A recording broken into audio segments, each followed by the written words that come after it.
Bonjour à tous, je m'appelle Cham, j'ai 23 ans, je viens d'avoir 23 ans carrément. Je suis un jeune parisien, j'ai fait toute ma vie à Paris. Sinon mon occupation principale c'est que je suis artiste musical, je fais du hip-hop, plus précisément du rap. Sinon après aussi je fais aussi partie d'un collectif culturel. Et voilà, en vrai je pense que c'est les deux éléments qui me définissent assez bien. Je suis Saïd, franco-algérien, 23 ans, fan de foot, fan de cinéma, juré de devenir réalisateur, simple, efficace. Je m'appelle Inès, j'ai 24 ans, je suis property manager en alternance, conjointement à mon master 2 que je prépare en asset et property. Je suis chargée de superviser l'ensemble des actifs immobiliers pour le compte d'investisseurs, d'institutionnels allemands. Moi, j'ai une question à te poser à mon tour. Est-ce que l'eau ça mouille et le feu ça brûle, Naufel? Très clairement, depuis quelques années, il y a une sorte de... Le mot est fort peut-être, mais de chasse aux sorcières envers les musulmans. Depuis le milieu des années 2010 avec les premiers la résurgence des attentats en France avec Charlie Hebdo, 13 novembre, et tout ça, Nice, nanani, nanana. Et ouais, j'ai l'impression qu'il y a une différence de traitement. Sur les plateaux, on est très souvent pointé du doigt par une multitude de personnes qui, malgré qui soient catégorisées comme racistes, ont accès à des plateaux où ils peuvent parler en toute impunité de nous, avec des propos parfois dangereux. Parce qu'au niveau des Français, il y a toujours eu cet aspect un peu de peur envers les musulmans parce qu'ils ne savent pas forcément ce que c'est l'islam. Et les médias, forcément, ils renvoient une mauvaise image de nous. Je pense qu'il y a toujours eu cette image un peu néfaste des musulmans, mais avec cette génération actuelle, cette image s'est un peu amplifiée négativement. Les musulmans de France, aujourd'hui, le gros problème, c'est que entre l'image réelle de l'islam et entre ce qu'ils font, il y a une grosse différence.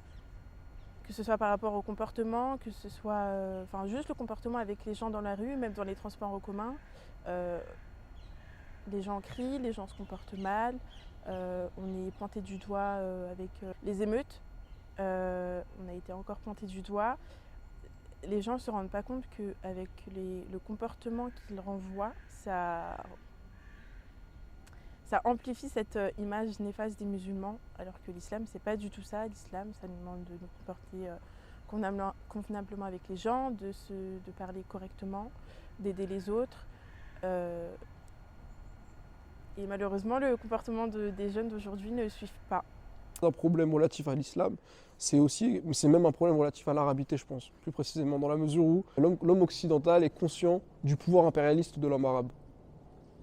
Parce que ça, c'est la résultante de l'histoire, tu vois. Le monde arabe et le monde blanc occidental, c'est deux mondes qui ont été, à différents moments de leur histoire, euh, impérialistes, qui se sont étendus vers d'autres parties du monde, qui ont amené leurs idéaux et leurs valeurs autre part dans le monde, tu vois ce que je veux dire ou pas?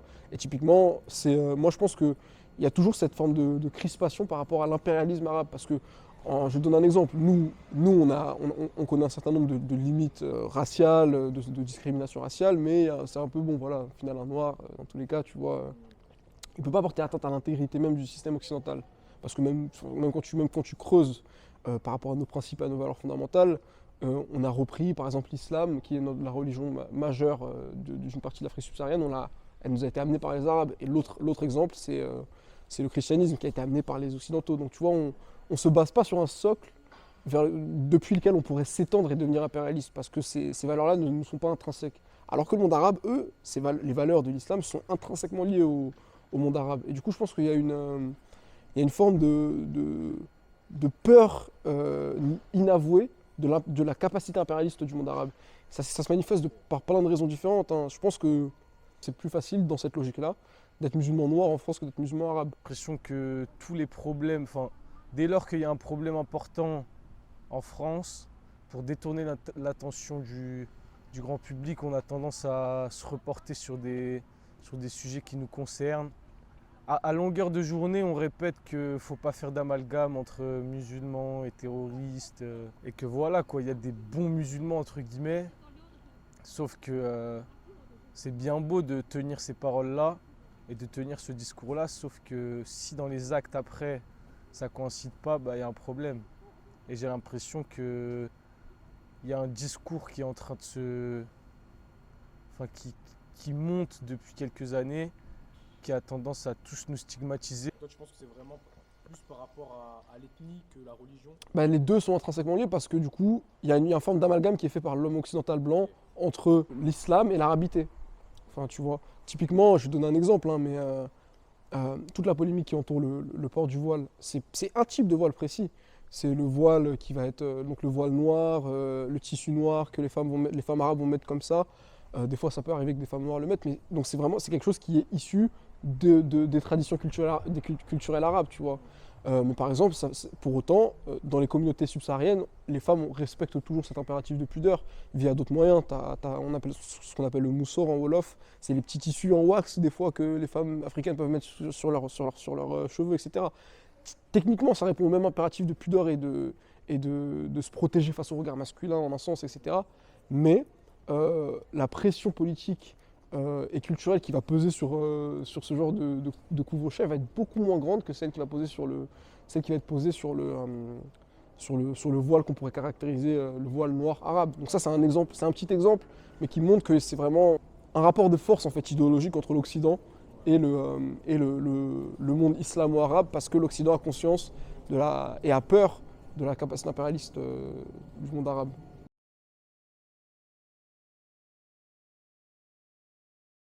Bah moi, pour le coup, pour l'instant, je me suis pas vraiment inséré dans le monde pro. Bon, je travaille dans un collège, mais jusque-là, je le ressens pas, moi personnellement.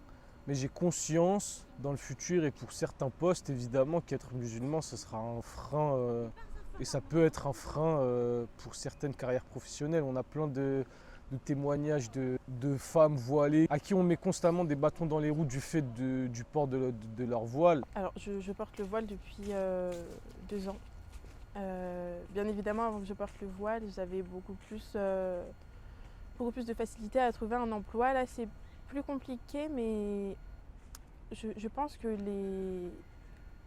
le regard de l'islam extérieur joue énormément sur le recrutement, dans le sens où ils ont peur pour leur marque, ils ont peur pour leur boîte. Donc forcément, recruter une voilée, les gens vont directement voir qu'on pratique l'islam, donc c'est mauvais pour eux. Oui, je l'ai ressenti notamment quand j'ai recherché une autre alternance. La première question qu'on me posait à chaque fois, c'est ah, je vois que vous portez le voile, il va falloir l'enlever, etc. On voyait très clairement que mon voile dérangeait ces personnes-là, et sans dire les noms des entreprises, c'était toujours des entreprises françaises. Les seules entreprises qui ne m'ont pas pointé du doigt pour le voile, ce sont des entreprises anglo-saxonnes ou allemandes. Donc oui, je le ressens très clairement. Nos noms, on a des noms à consonance étrangère. Et évidemment qu'il y a, en plus du fait d'être musulman, il y a une discrimination à l'embauche qui est... Ça a même été reconnu par le président lui-même, qui disait que parfois, pour certaines personnes, c'était plus compliqué d'avoir accès à un poste du fait de nos noms. C'est une réalité en France. Et qui, du coup, nous poussait à entreprendre nous-mêmes. Non, je t'ai dit, nous on est noirs, c'est différent. Je pense que si ça avait été maghrébin, ça aurait été différent. Bon courage je le souhaite, hein, mais je pense que ça aurait été un peu plus compliqué pour Air Maghreb, si ça avait existé, d'exister dans le climat actuel des choses. Okay. Et encore une fois, je tiens à insister sur ce point-là, je ne relativise ou je ne minimise pas du tout la souffrance du peuple noir. Hein. Mais dans le contexte actuel des rapports culturels et géopolitiques du monde, être musulman et arabe et exister institutionnellement et culturellement, c'est assez compliqué. Pour le coup, j'aimerais bien devenir réalisateur, et je pense que c'est un truc où c'est un peu différent, parce qu'il y a beaucoup de voix qui s'élèvent en ce moment dans le cinéma, où on pousse à une plus grande représentativité dans le cinéma, même si c'est évidemment un univers archi blanc, où il n'y a pas trop de réalisateurs issus de la diversité. Et du coup, je pense que dans le cinéma, justement, non. Il y a ce truc dont on veut faire plus de place à la diversité. Du coup, je pense carrément que le fait que je sois issu de la diversité, ça peut potentiellement, si je suis entouré de bonnes personnes, être quelque chose qui pourrait m'aider. Et c'est bizarre parce que ça va à l'encontre de tout ce qui se passe dans le reste de la société parce que évidemment que pour moi, pour dans tous les autres jobs possibles, être musulman ce sera un frein, mais je pense pas que dans ce que je veuille faire moi, ça soit un frein plus que quelque chose d'autre.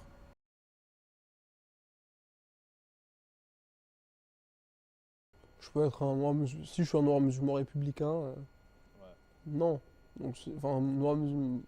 Enfin, et tu sais ce que je sous-entends par noir musulman républicain, c'est, enfin voilà, enfin, je sais pas, l'imam de Drancy, quoi. Ouais. Tu vois, donc non, tu peux, si tu tronques ton appartenance religieuse et que tu fais le jeu du cadrage médiatique Ouais. occidental, du cadrage médiatique, politique, institutionnel, si tu fais leur jeu, il n'y a pas de souci. Après, si tu veux, Je pense que tu dois jouer un rôle. oui, en gros, voilà, c'est une question de jouer un rôle, quoi, d'être un bon acteur et Ok. de bien se plier à ces logiques-là et à ces codes-là, quoi. Ok. Euh, Donc, en un sens, oui, techniquement, ces opportunités, elles me seraient fermées. Mais, euh, mais tout est une question de comment. Et ça va, là, on parle d'islam, mais ça va aussi pour toi en tant qu'arabe, tout simplement. Moi en tant que noir, tout simplement. Tu vois, c'est juste une question de réussir à se diluer dans l'universalisme français. Le truc, c'est que ça dépend même pas vraiment de la profession, je pense que ça dépend juste de la personne en charge. Genre, ça peut arriver pour n'importe quel poste, je pense. Euh, Dès lors que tu as un responsable ou un patron qui est un peu islamophobe sur les bords, frère, c'est foutu pour toi. Bah déjà en premier lieu, tout ce qui est avocat, tout ce qui porte en fait à la fonction publique. Après, je pense que toutes les professions qui sont en lien avec les clients, tout ce qui est, tout ce qui est commerciaux, tout ce qui est négociateur, tout ce qui porte en fait avec le relationnel. Je pense que ça va être très compliqué pour les jeunes musulmans, enfin pour les musulmanes tout court d'accéder à ce type d'emploi, par exemple en commerce. Après, on voit de plus en plus de commerces qui acceptent le voile, notamment H&M, Uniqlo, enfin toutes ces grandes enseignes-là acceptent le voile. Mais je pense que ça reste quand même compliqué, tout ce qui porte au relationnel. Les entreprises qui vont plus accepter le voile, c'est plus des entreprises où les salariés n'ont n'ont aucun lien physique, en tout cas, avec les clients. Donc je pense que oui, toutes ces professions-là, ça reste difficile d'accès.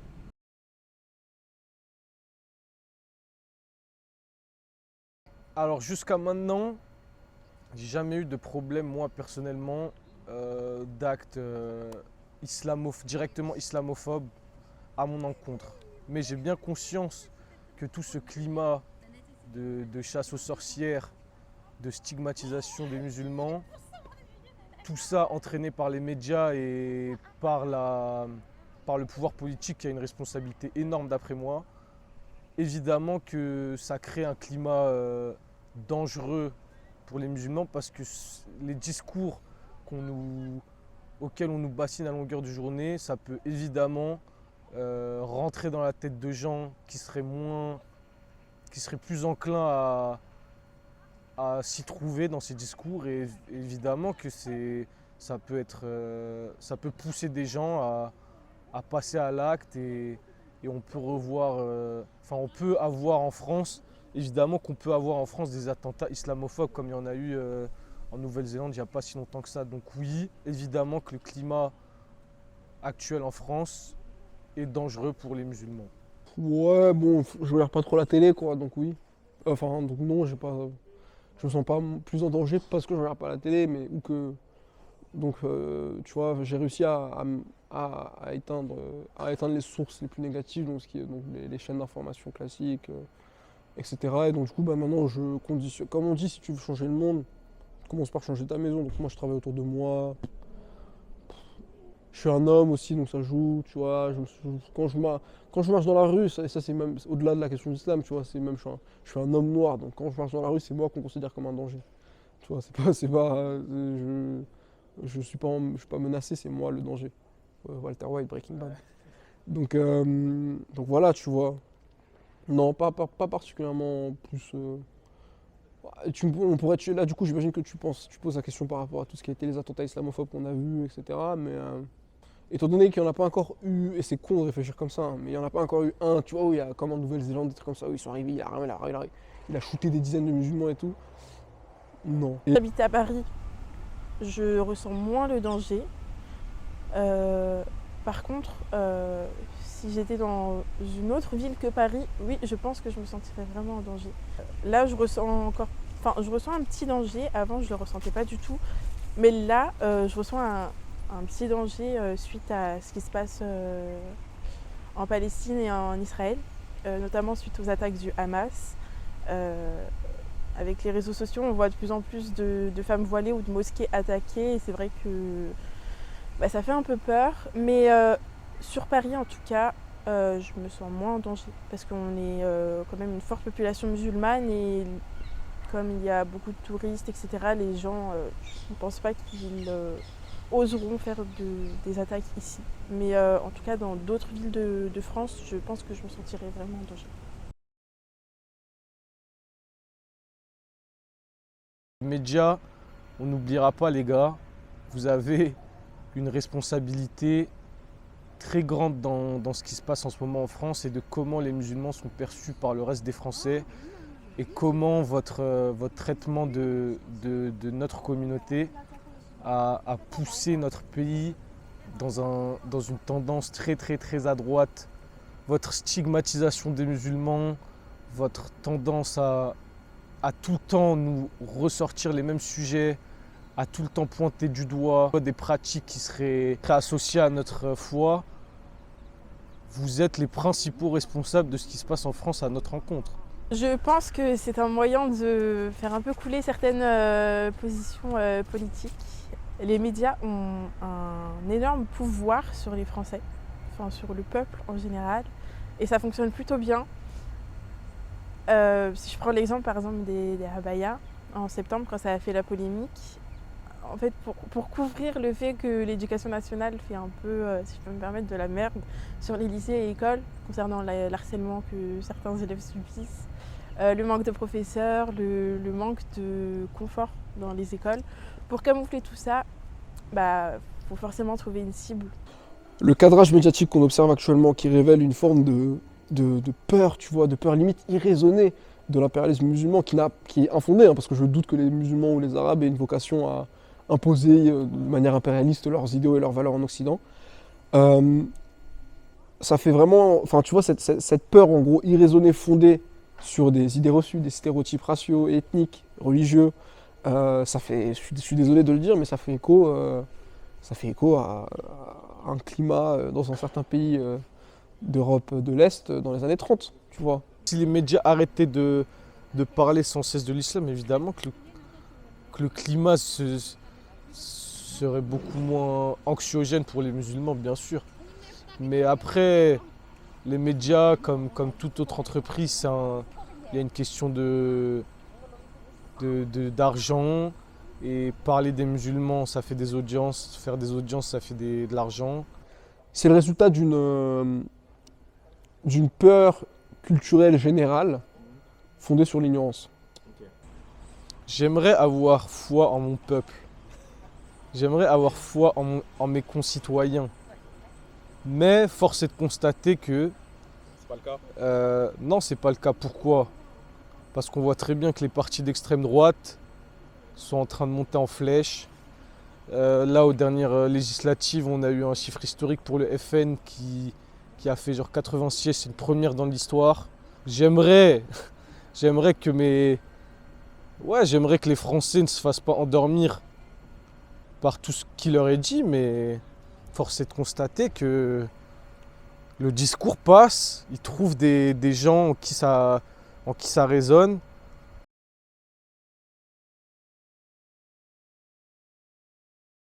Oui, après la plupart des actes d'adoration, je les fais chez moi, mais après, quand j'ai le temps, je peux aller à la mosquée. Il y a beaucoup de librairies aussi sur Paris, à Couronne notamment, donc je rencontre pas forcément de difficultés. Après, encore une fois, c'est parce que je suis sur Paris et que comme c'est la capitale, il y a plus de confort entre guillemets pour toutes les religions d'ailleurs.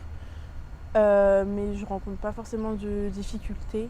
Après au travail, on me laisse faire ma prière. Enfin, j'ai une salle de repos, on me laisse faire ma prière quand j'en ai besoin. Je garde mon voile en entreprise. Et puis après, les autres actes d'adoration se font chez moi, donc pas forcément de difficultés.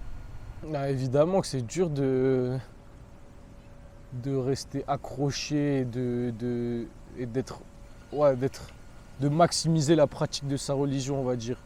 Évidemment qu'en France, c'est super compliqué. Il y a ce truc de tout le monde doit cacher sa religion. Du coup, il n'y a pas ce truc de mimétisme où tu peux regarder les autres faire. Du coup, ça te pousse à faire toi-même.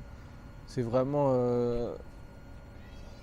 Mais ouais, en France, c'est dur de pratiquer sa religion. Mais il ne faut pas prendre ça comme une excuse en vrai. Il faut rester accroché à sa religion. Et même si on n'a pas fait le choix d'être ici, tu vois, on est né ici et c'est malgré nous. Mais voilà, si ça devient trop difficile pour nous de pratiquer notre religion parce qu'on est en France, et on doit faire le choix d'aller dans un pays où ça nous facilite parce qu'on ne peut pas prendre ça comme excuse. La religion doit passer avant tout. Et si se dire que parce qu'on est en France c'est trop compliqué, on pratique pas, faut prendre son courage à deux mains et aller dans un endroit où on sait qu'on pourra pratiquer notre religion de la meilleure des manières. Non. Pas vraiment. C'est pas non plus impossible, hein. Mais c'est pas simple. Prenons des exemples, vu que là tu as parlé de pratique, prenons des exemples de pratique. C'est quoi? C'est par exemple la prière. Je peux, par exemple, techniquement, c'est autorisé, c'est légal. J'ai le droit de faire ma prière. Là, si je veux prier tout de suite dans la rue, pour pas rater l'heure de la prière, je peux le faire. Mais dans ce climat, dans le climat actuel des choses, que ce soit les passants, que ce soit les policiers qui vont qui vont casser les couilles à un restaurateur parce que Chamas Tacos, il n'y a plus le C et que ça fait Armas Tacos. Que ce soit c'était quoi l'autre histoire aussi? La femme qui était... La femme qui avait une garde à vue parce qu'on lui a dit salam alaikum, parce qu'elle a dit salam alaikum à sa voisine. Donc non, tu vois, forcément tu peux pas non plus ne pas prendre ça en compte et conditionner tes comportements inconsciemment par rapport à ça, donc te faire un peu plus petit, raser un peu les murs. Et c'est triste parce que moi la seule chose qui devrait m'apporter c'est l'aval de mon créateur. Mais bon, je suis un animal social comme on dit, malheureusement, donc voilà.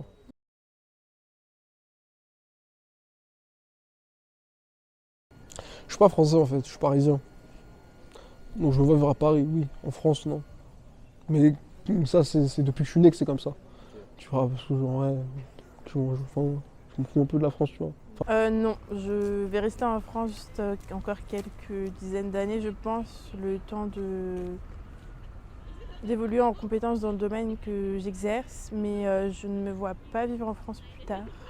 J'ai pas envie d'élever mes enfants dans cet environnement-là. Pourtant, la France, je suis parisienne depuis petite. Paris, j'aime énormément cette ville, mais je ne me vois pas du tout habiter ici plus tard. De un, pour l'éducation de mes enfants. De deux, parce que les musulmans, on n'est plus trop la bienvenue et je pense que ça va continuer entre guillemets, s'aggraver avec les années à venir. Et que j'ai envie d'aller dans un pays musulman. De un, pour ma religion, et de deux, pour mon bien-être, entre guillemets. Je pense plus aller vers les pays comme Oman, la Malaisie, peut-être le Canada. C'est pas un pays musulman, mais c'est un pays où les musulmans sont très bien accueillis. Ou sinon les autres pays du Moyen-Orient. Donc en France, non, je peux vivre autre part. J'étais à Londres là. Il y a quelques semaines, je suis parti 2 fois à Londres récemment, je me verrais vivre à Londres. Mais encore une fois, pourquoi à Londres? Parce que Londres aussi, il y a plein de parallèles entre Londres et Paris qui se sont créés dans mon esprit. Ça ressemble, ça me fait penser à... je me sens autant à l'aise là-bas qu'ici. Bah moi, très grand parisien, très fan de ma ville. C'est ma ville préférée dans le monde. Je peux pas la quitter super longtemps, donc je te dirais que moi, et je suis français. Tu vois ce que je veux dire? Pour moi, je vais rester là. Tu vois. Pour moi. Mais ces derniers temps, j'ai peur, qu'à un moment, le climat devienne trop irrespirable et je sois contraint de partir. Parce que je sais que si à un moment donné, on n'est pas les bienvenus et on est détestés, malgré le fait que je sois citoyen français comme tous les autres, à un moment donné, moi je suis un homme de paix, frère. Et si à un moment donné, je sens que c'est impossible de rester là, je vais me contraindre à partir, mais dans l'idéal, moi je fais toute ma vie à Paris. Hein. Terme musulman à un moment quand même, tu vois, en mode... même pour mes enfants surtout, tu vois, pour qu'ils aient peut-être pas... parce que j'imagine que ça va monter crescendo avec le temps, tu vois. Donc, qu'ils aient pas à vivre les tourments existentiels et ethno-culturels auxquels je fais face ici. Ce serait peut-être pas mal en termes musulmans. Et je sais que, pardon, je sais pas, tu montres ça à un républicain français attaché, tu vois, il va dire ouais, c'est les terres perdues de la République. En vrai, c'est la République qui m'a laissé. Hein. Moi, à la base, j'avais aucun problème avec la République, mais elle a été violente avec moi toute mon existence. Pourquoi je devrais y être attaché? En vrai.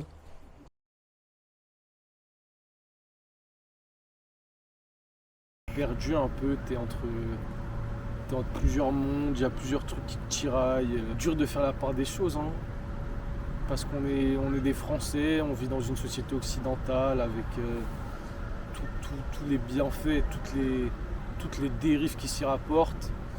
Et à côté, bah, t'as l'islam qui est la chose la plus importante de ma vie et qui n'est pas accepté dans ce pays. En plus,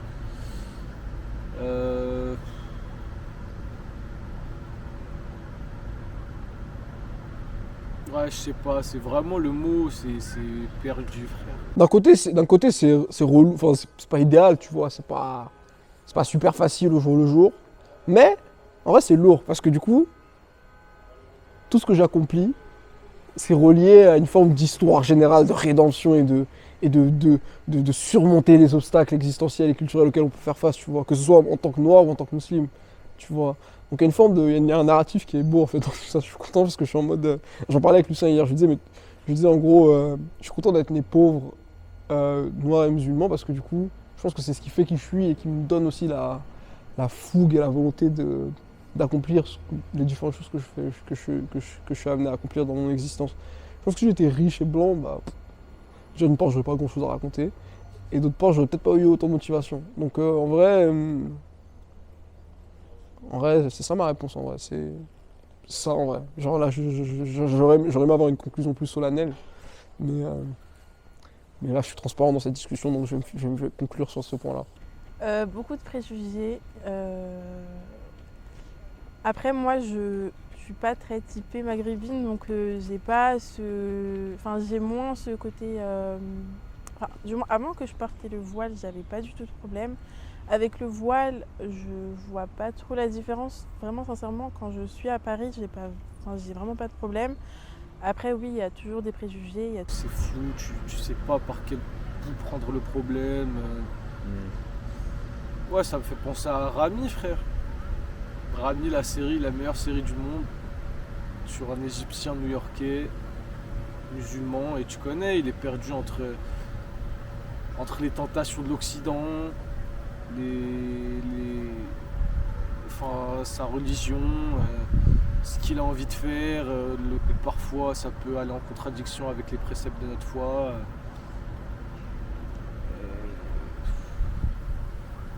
C'est compliqué, hein. Non, c'est bon, j'ai trouvé ma conclusion solennelle et belle. Comme il est dit, je sais pas si c'est dans le Coran ou c'est dans un hadith, c'est un dicton et un principe musulman très important et très fondamental, c'est qu'Allah n'impose à aucune âme une charge supérieure à sa capacité. Donc, s'il m'a mis dans ces conditions et que je fais ce que je fais aujourd'hui, c'est pour une raison. Donc, je continue à suivre le chemin du Créateur et on verra bien ce qu'il a prévu pour moi, Inch'Allah. Merci à toi. Merci. J'ai envie de croire en l'humanité des gens. J'ai envie de croire au fait que les gens soient pas des débiles. Et vas-y, ça va finir par s'arranger. À un moment donné, les gens vont capter qu'on est dans une matrice. Je sais pas, les gens vont se rendre compte que c'est trop débile et frère, c'est la paix, frère. Merci à toi.